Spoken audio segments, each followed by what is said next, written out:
Coldwell Banker Realty. I'm a local realtor in the Denver metro area. And today I have with me Greg Batchelor with Real Property Management. I have had quite a few people approach me because they have a goal of buying their first investment property in 2022. So I wanted to chat with Greg a bit to give us some pointers on buying a first investment property. Thanks so much, Greg, for being here. My pleasure, LaDawn, and thanks so much for the invitation. It's great to see you again. So let's start with the question that we both always get. How's the market? How's the rental market doing? Yeah, that's a great question. And the rental market is doing really, really well. So there's a couple components to that. When investors are looking at the marketplace, number one, what are rent rates doing? And rental rates are increasing about 8 to 10%. Even in some other areas, we've even seen some 12s and 15s. But on average, the marketplace up and down the front range, Denver area included, has been increasing about 8 to 10% year over year rent growth, which is amazing. So then you add on top of that from your side of the world, LaDawn, on the buy-sell side, you add what the house is appreciating, which is also upper single digits to low double digits. I mean, this is an investor's dream. So a lot of investors will tell you, hey, if I can get price appreciation on my rental rates, but the housing value is staying flat, well, it's a win because this one's going up, right? Or you get the inverse, like rental rates are flat, but homes are appreciating, investors will tell you it's a win. But we have got both doing this up to the right, which is incredible. So the marketplace is really, really strong on the rental side. That's great news for my people who want to buy a rental. Absolutely. One of the questions I get every time is, how do you decide on a location for a rental? Are there locations that are better than others that rent a little bit better, that it's easier to find people? Yeah, it's another great question. So I'll walk back just a little bit historically in terms of what the Denver area from an investment standpoint. So if we waltz the calendar back to our last economic recession, 08 to 2011, 2012-ish, there was so much foreclosure activity in the zip codes 80010 in Aurora, 811 and 812. There was so much foreclosure activity that investors were just gobbling up properties in those like crazy. And so that was the area. If you had cash, you could go pick up a new property, buy it for cents on the dollar, and we'd turn around and we'd rent it fast. It was an incredible time. And then investors gobbled up so much of those properties, and all of a sudden that little pocket disappeared. Well, then we had the next foreclosure wave that hit Green Valley Ranch in Montbello. And so there were a ton of investors that were pouring into Green Valley Ranch and Montbello, and they did incredibly well. They'd go buy them, cents on the dollar. We turn around and rent them. We could rent them really, really good. All of that said, once we started hitting 2012 and 13 and 14, the market just started picking back up.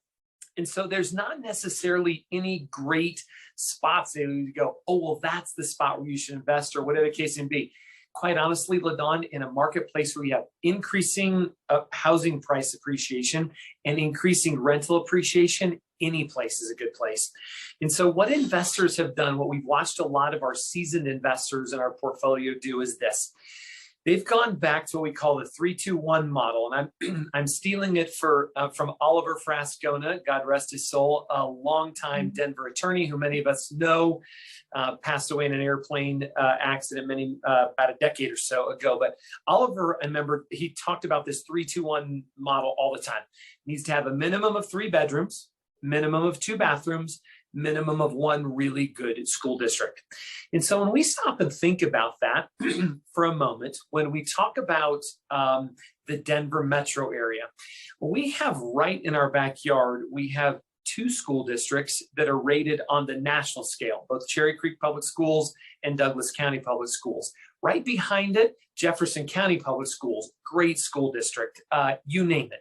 So it doesn't quite get the same ranking that Cherry Creek and Douglas County does nationwide, but still great school districts up and down the front range. We are really, really blessed in Colorado to have a good school district. And so can you find a 3-bedroom, 2-bath home or anything that's got a minimum of 3 beds and 2 baths in a good school district? And the answer to that is yes. And so here's what we're watching a lot of our investors right now. They're picking off good properties in Centennial, in Parker, in Castle Rock, over on the western side of town.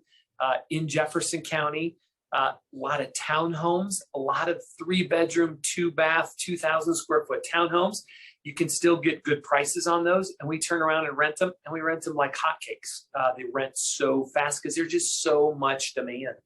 And so from that particular standpoint, anywhere in the Denver area, whether it's, and I know, Don, one of the things that you and I talked about in prepping for this is what kind of properties. And so maybe I'll just jump to that just a little bit. Yeah, that'd be great. Because the 3-bedroom, 2-bath are probably more single family homes. How about condos? I have some investors who swear by the 1-bedroom, 1-bath condo that they're super easy to rent, and they swear by those. What are your thoughts on those? Yeah, it's a great question. So we rent 1-bedroom, 1-bath condos all day long. Here's the one place where we typically see that investors will do a little bit better on a bigger condo, a 2-bedroom, 2-bath, or even bumping to a townhome, which has got that 3-bedroom, 2-baths. Here's the reason why most condo complexes, actually just about all of them, have an HOA that goes along with that. And so if you are getting $1,300 in rent and you're paying $200 in an HOA versus you're getting $1,800 of rent on a townhome and you're still paying $200 for the HOA, your proportion of what that HOA expense represents is much less. And so for a lot of investors, the more bedrooms and the more bathrooms you can get, the more rent it commands. And then some of those fixed base expenses, the $200 a month, they're a smaller percentage of your expense ratio. And so if obviously for any investor, the reason that you're considering picking up an investment property is it's an investment. And so you're trying to maximize revenue, you're trying to minimize your expense, and then obviously the profit margin is what sits, in between. And so there's nothing wrong with a 1-bedroom, 1-bath condo. They'll rent like a hot cake tomorrow. But in terms of profitability, typically can do better in the townhome and or the single family home space. All of that said, some investors, especially first-time investors, are sitting there going, I can't afford a $500,000 single family home in Parker, but I can afford $200,000 condo or 175 or 225, whatever the case may be. And so for a lot of folks, whatever that place is that you can start at, whether it's a 1-bedroom, 1-bath condo, 2-bedroom, 2-bath condo, you move to a townhome, you move to a single family home, you have to start somewhere.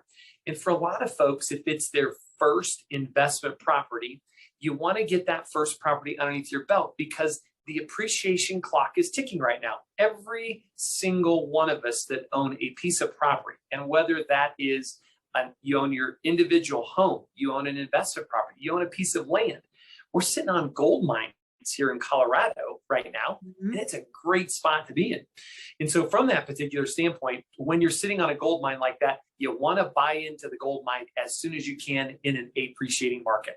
And so the sooner that someone can grab onto something instead of sitting around for another 3 years until you can buy that $500,000 home, go grab the 1-bedroom, 1-bath condo today. Sounds great. So another question I get a lot is, how do you figure out how much rent you can charge for a unit? I know you don't want to give away all of your secrets because you're a property management company, but if you could give some pointers as we're out looking at homes, that would be helpful. Yeah, it's a great question. So finding out rental rates is more of a challenge than what it is on your side of the world as a real estate agent, because you have, when a home sells, it's a matter of public record. You can go look at public record and see what was it listed for, what did it sell for, or I should say, what did it list for and what did it sell for? In this marketplace, it's all a matter of public record. Rental data is not. And so it is definitely a bit more challenging. So there's places out there, Zillow and Rentometer and all that fun stuff. Zillow thought they had their Zestimate all dialed in, and to the point where they were so comfortable that they went into the iBuyer market, and we're going to buy off of our Zestimates and some of this. Well, there's a number of factors, but make no mistakes about it, Zillow jumped out of their own game a couple months ago. And so I think the Zestimate wasn't even necessarily working out for them, so well. And we've known over the years, the Zestimate is overstated, Rentometer is overstated. And the biggest reason is In that scenario, because rental data is not a matter of public record. So if someone has a property listed for $2,000 a month, all that they know is then it disappeared. Well, they don't know what it actually rented for. They just know that at one point in the ballgame, it was advertised at $2,000 a month. Well, I can go list a $2,000 a month property right now for $3,000 a month if I want to. I'm never going to rent it. And then when I take it down, Zillow thinks you rented it at $3,000. Well, that's a big part of the reason why the Zestimate just didn't pan out. So I rent Rentometer or some of the other places. And so here's the one thing, LaDon, I'll throw out to you or any of your clients, prospective clients. We have a number of folks on staff here. We manage over 1,200 properties. So there's not a part of the Denver Metroplex or even the Northern Colorado or Southern Colorado that we don't know and know well. And so at any point in the ballgame, the offer stands. Just shoot us a text, give us a telephone call. We'll be more than glad to look, because with a database of 1,200 properties and a pulse on the market day in and day out, we know what properties are renting for today. So we know if we listed a property for X and it rented for X plus, or maybe this time of year, maybe a little X minus, we actually know what that derivation was, and we can be specific to that. So we're glad to help any way that we can. You've got all my contact information. We'll gladly help you or your clients all day long. Fantastic. Thank you. So is there a better time of year to find a renter than other times of year? Yeah, it's a great question. So the biggest volume of rental activity is between Memorial Day and Labor Day. That's when most people are moving, and it's oftentimes tied to the school year. A school year wraps up somewhere, and then you're making a move, or in a home where you've got two incomes, mom and dad. Mom may have taken a new job. Mom has already moved. Dad's staying with the kids, and they're coming later, or vice versa. And so Memorial Day to Labor Day is by far where the activity is the most, rental rates are the highest, et cetera. The slowest time is mid-November to mid-February. You got the holidays. People aren't naturally thinking about a move when you've got Thanksgiving coming next week. They're not thinking about a move when you've got Christmas coming next week, or Hanukkah, or any one of those things, the New Year's. And then add on the fact that this morning when I left my house, it was 4 degrees below zero. It's cold in Colorado. And so people don't necessarily want to move when it's cold and when we're in the holidays, which is why mid-November to mid-February, it always tapers off a little bit. All of that said, there's still plenty of activity. So our summertime volume, when it's at its peak, right now it's about 65 to 70% of what summertime is. So it's not like it just falls off. It just slows down. And really what we attribute that to is what we call our discretionary moves. It's someone that says in March, like, hey, you know what? We've lived in this rental place for a couple of years, and we've lived in this particular subdivision or this particular complex, and now you've taken a new job, and the new gym that I'm working at is over here. What about if we move to a certain, those discretionary moves, that doesn't happen between mid-November and mid-February. That happens the rest of the year. Now, the person, as you and I film this, record this today in early part of January, someone that starts a new job on January the 27th, they're moving here and they need a place. And it doesn't matter whether it's cold, it's snowy, it's 4 below, it's 40. They need a place to live. And so we were literally moving in people on the 23rd of December, 24th of December. And it's just because those are people that start a new job. They were moving from Wichita, Kansas, and they needed a place to live. We always say that our buyers in December and January are very motivated. So it seems like the renters at this time of year are also very motivated. Absolutely accurate. So tell everyone a little bit about what a property management company does and the advantages of using a property management company. Yeah, great question. So here's basically what a property management company does. So when someone has investment property, they can, under Colorado real estate laws, go manage a property themselves. You don't have to have a property management company. You can go do it yourself. You can go advertise your property, put sign in the front yard, go online, vet potential renters, get leases in place. You can do it all on your own. You're not required to have a real estate license to do that. Those of us that provide those services for the general public from a property management standpoint, we are required to carry a license to do that. So for the people that choose to do it themselves, it's because they want to be involved, they want the control over the process, et cetera. Most people, they'll look at that and they go, I don't want to have to do that. And so here's why I'm going to hire. That's us with our investment property in Nebraska. Absolutely. Yeah.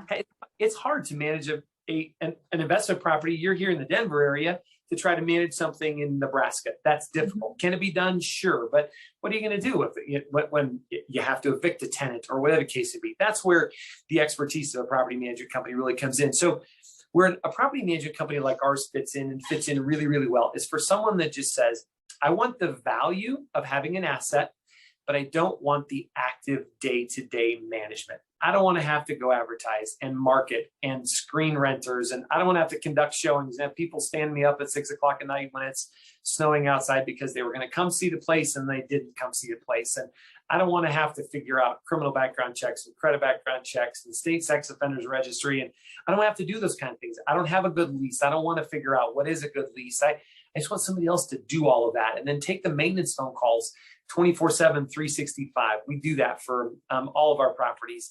But most people don't want to be woken up at 2 o'clock in the morning. But we have people at a call center that they're already up at 2 o'clock in the morning because they work the night shift. They work graveyard. They're there to help. If somebody doesn't have heat in the middle of the night, we've got those bases covered. We've got a person they'll talk to live. We have after hours maintenance vendors that will go take care of that. We have the bases covered. So most people that choose to have a property management company are number one, they just don't want to have to monkey with it.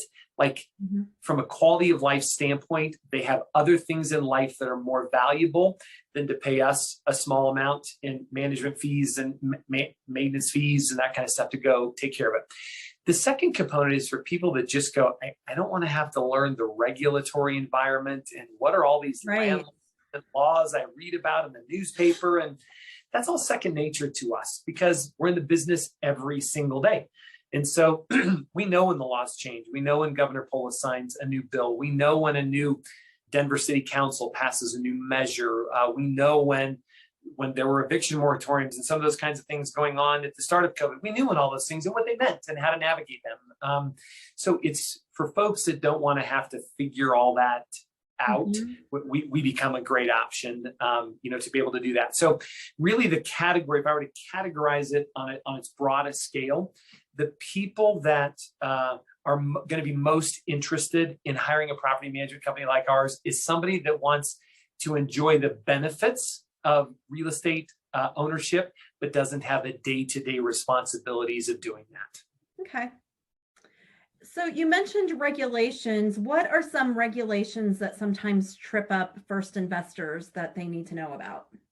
Yeah, great question. Probably the one thing that we see the most is they go get a generic lease off of the internet and they pay $19.95 to some company that's advertising a generic rental lease and they grab it. And then when it has to be enforced and they go into a Colorado court and the judge says, no, that lease is, no, that clause there is not in effect. Oh, that clause is not in effect. You can't do that. That's actually against Colorado real estate laws. Your late fees, you can't charge that much. So it's that's the number one problem that we see. We have a lot of first-time investors that they've done it on their own and then they get themselves in trouble and they're like, uncle. Well, now it's going to be more expensive to get them out of that because now we've got to take care of the eviction and we've got attorney's fees and court costs and that kind of stuff.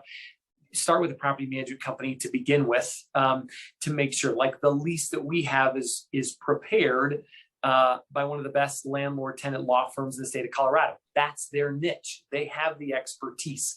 They testify on the Senate floor and our House of Representatives chambers when there's questions about the rental space. That's the lease that you want. So I would say that's number one. Okay. A lot of first-time investors don't realize that there's a body of legislation that they're governed by. They don't take the time to understand fair housing guidelines. They think fair housing just applies to people like you and me that carry a real estate license. Well, it doesn't. It pertains to anybody that's providing housing, period. And so from that particular standpoint, LaDawn, a lot of people get themselves in trouble and they end up going, like, I don't like those renters because fill in the blank. Or I'm not going to rent to those renters because fill in the blank. And they end up committing a fair housing violation that the prospective renter that got denied then challenges, and then they have a bad day on their hands. Or we understand those guidelines, we understand the regulations, we understand what we can do to qualify a renter, and we understand what we can't. And so I think that's probably the second area where we find investors that get themselves in trouble. And then the third area is people do it on their own, thinking that they have the time. And then life gets so busy and they realize they don't have the time. And so there have been so many guideline changes, so many legislative changes, so many Colorado Real Estate Commission changes. We keep up with all that. If you don't have the time as an individual investor to keep up with that on your own, then it becomes problematic. And so you get yourself behind the 8 ball just from an information standpoint, and then you got a problem on your hands. Mm-hmm. I know every time you come to our office meetings, you have new information about new regulations and things people need to think about. And I'm always texting my clients who I know manage their own investment properties to let them know. And it seems like there are a lot of changes happening all the time.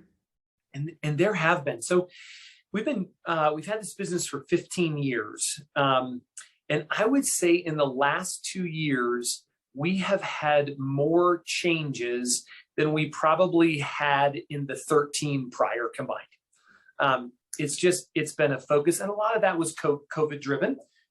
We as a country hadn't gone through a pandemic in 100 years to this kind of an extent. Since I think Spanish flu was probably the last big one.